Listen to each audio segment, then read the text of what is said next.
आश्चर्य हेबारु ब्रह्मा शिव इंद्र बृहस्पति और अन्य देवतागण क्षीर सिंधु तीर को जाई भगवान विष्णु को स्तुति कले। ब्रह्मांड अस्थिर होई पड़िबारु भीतत्रस्त देवगण ब्रह्मा को आगरे रखी भरोसा पाइबा पई प्रभु विश्वम्भर विष्णु को स्तुति कले।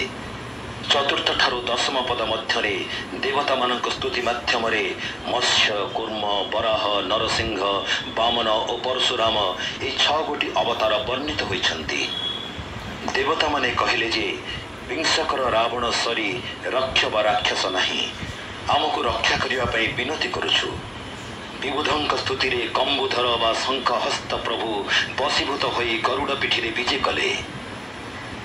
प्रभु पचारे दैत्य माने त्रिपुरर भार स्वरूप यह कौन जानुना प्रवर अर्थात श्रेष्ठ वर देल कहीं भंज विष्णु भगवान अवतार रहस्य प्रकट न कराई देवता मुखरे कहले प्रभुंक नवनव अवतार विलोकन उद्देश्य रे ए वर प्रदान होइछि। ए वर प्राप्त शक्तिर विनाश पई विभुंक मधुर लीला विस्तार हेबा निश्चित।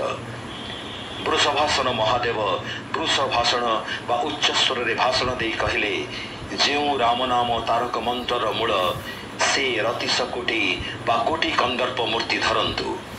हे पुरुषोत्तम तीन आखि थाई विरूप होइथिबारु मु विरूपाक्ष प्रभु को देखिबा लोभरे मु त्रिलोचन सिना एई पांचरे बा विचार करी पंचवक्त्र व पंचानन शिव स्तुति कले।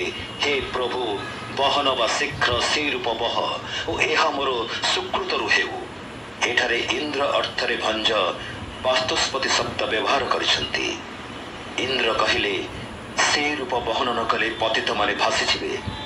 यह सुनी प्रभु विश्वकसेर हस हस मुहरे स्नेहपूर्ण उत्तर देले। प्रभुंक से हस आह्लादरे चंद्र और शोभारे काशतंडी फूल को टपिगला।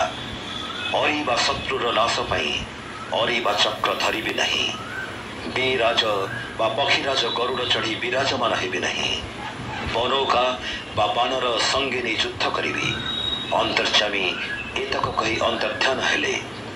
सनत कुमार गंगा कूल अन्य ऋषि को एक कथा कहले। विचारवंत मंत्री सुमंत्र सेठाको जाइथिले। प्रभुंक अवतार कथा जानी सेमानंकु भाव जन्माई पचारिले